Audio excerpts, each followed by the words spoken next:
2월 14일 월요일. 너무 고르지 말아요. 아프리카의 어느 부족 중에는 결혼을 앞둔 여성들에게 이색적인 행사를 하는 부족이 있습니다.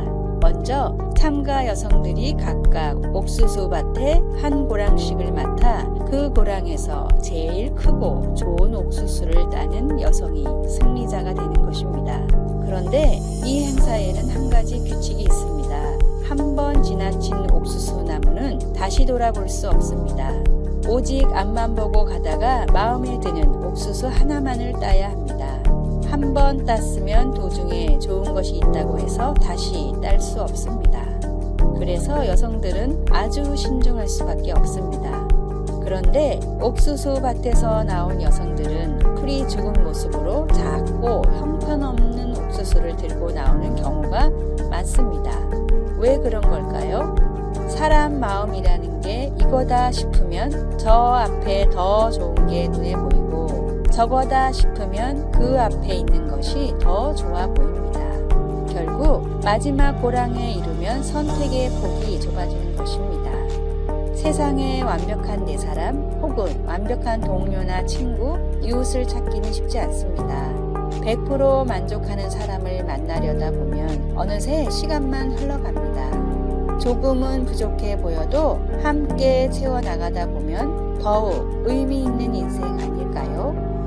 말씀, 마음을 같이하여 같은 사랑을 가지고 뜻을 합하며 한 마음을 품어. 빌립보서 2장 2절. 찬송 431장 주 안에 기쁨이 있네. 기도, 한 마음으로 서로를 낮게 여기며 다른 이의 일도 돌보는 마음을 품게 하소서. 예수님의 마음을 닮게 하소서. 아멘. 2월 15일 화요일. 깜짝 선물. 링컨이 대통령으로 재직하고 있을 때 백악관 옆에는 학교가 있었습니다. 링컨은 가끔 백악관 창가에서 학교 운동장을 뛰어노는 아이들의 모습을 즐겨봤습니다. 어느 날 창틈 사이로 아이들의 웅성대는 소리가 들려왔습니다. 링컨이 창밖을 내다보니 한 소년이 몇 명의 아이들에게 둘러싸여 울고 있고 아이들은 그 소년을 가난뱅이라고 놀려대고 있었습니다. 소년의 아버지는 남북전쟁에 참전했다가 목숨을 잃었고 어머니는 생계를 위해 홀로 청소부로 일하고 있었습니다. 선생님이 깨끗한 복장과 구두를 반질반질하게 닦고 등교하라고 했지만 소년의 구두는 너무 낡아서 광을 낼 수가 없었습니다. 링컨은 이 소년에게 선물을 해주기로 했습니다. 이튿날 소년의 집에는 커다란 선물 보따리가 하나가 배달됐습니다. 그 속에는 가족들에게 필요한 식료품들이 가득 담겨 있었고 소년이 입을 멋진 새 옷과 새 구두가 포장되어 있었습니다. 소년은 광채나는 구두와 멋진 새 옷을 입고 등교했고 친구들의 두 눈은 휘둥그레졌습니다.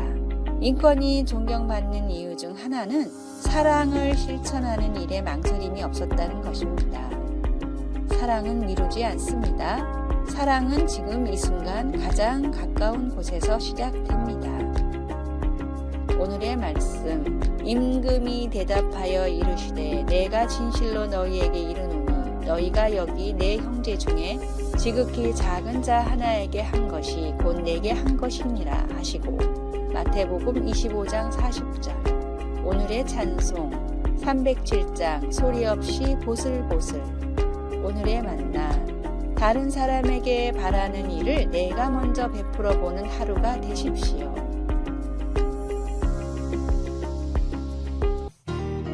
(2월 16일) 수요일. 깨어질 수 없는 믿음. 다이앤 독고 김과 남편은 첫 아들이 자폐 진단을 받은 후 인식장애가 있는 아이를 평생 돌봐야 할 상황을 맞아 매우 슬펐습니다.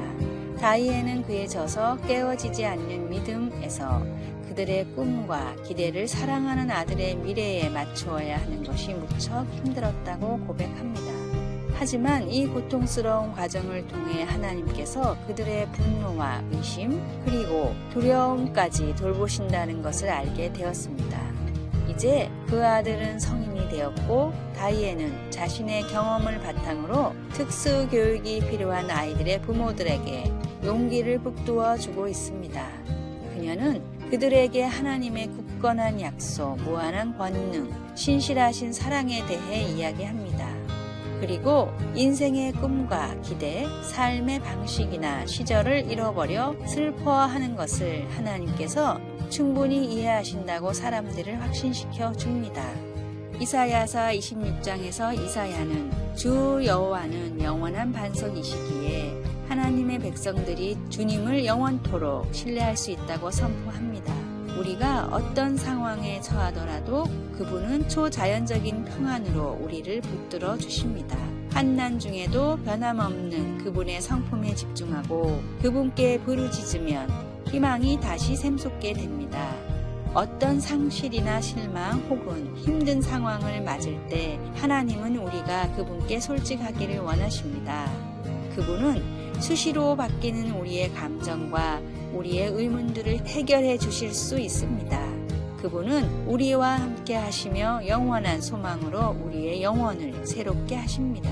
삶이 무너지는 것처럼 느껴질 때에라도 하나님은 우리의 믿음을 굳건히 해 주실 수 있습니다. 삶이 아주 힘겹게 느껴질 때 하나님께 솔직하기 어려웠던 적이 있었습니까? 꿈과 기대가 사라졌을 때 하나님께서 당신을 어떻게 도우셨습니까?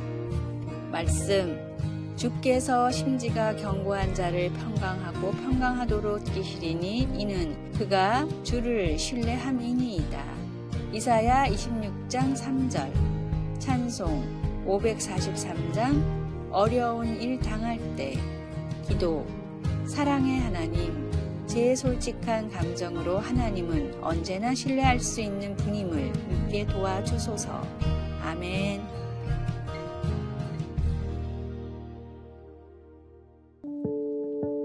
(2월 17일) 목요일, 할머니의 수첩. 특별한 습관을 지닌 할머니가 있었습니다. 그 할머니는 시장을 보러 가거나 잠깐 외출을 하더라도 꼭 수첩을 가지고 다니면서 자신의 지출을 꼼꼼히 기록하는 습관이 있었습니다. 어느 날 이웃 사람이 궁금해서 할머니에게 물었습니다. 할머니는 지출하신 비용을 빠짐없이 그 장부에 다 기록하시나요? 그러자 할머니가 대답했습니다. 이 장부에는 나의 편안함과 즐거움을 위해 지출된 내용만 기록되어 있어요. 이를테면 단지 버스를 타기 싫어서 편한 택시를 탔다거나 몸치장을 하기 위해서 지나친 지출을 했을 경우 그 내용을 적는 거라오. 이웃 사람은 궁금해서 다시 물었습니다. 할머니, 그런 것들을 적어서 뭐 하시게요? 그러자 할머니는 이렇게 말했습니다. 내가 오늘 하루 나의 편안함과 즐거움을 찾는 동안에 어디에서는 고통을 받는 사람들이 있다는 걸 생각하고 나 자신의 편안함을 위해 쓴 돈만큼 보육원이나 양로원에 보내기 위해서 이렇게 하나하나 기록한답니다. 이 세상에는 기본적인 것들조차 누리지 못하는 이웃들이 많이 있습니다. 우리는 한 시대에 함께 호흡하며 살아가는 동지이기도 합니다. 다른 이웃들의 아픔을 외면하지 말고 작은 나눔을 실천하며 살아가는 아름다운 세상이 되기를 바랍니다. 오늘의 말씀, 오직 선을 행함과 서로 나누어 주기를 잊지 말라. 하나님은 이 같은 제사를 기뻐하시느니라. 히브리서 13장 16절. 오늘의 찬송 520장, 듣는 사람마다 복음 전하여. 오늘의 만나, 타인을 행복하게 하는 것은 향수를 뿌리는 것과 같다. 뿌릴 때 나에게도 몇 방울 묻는다. 벤저민 디즐레일리.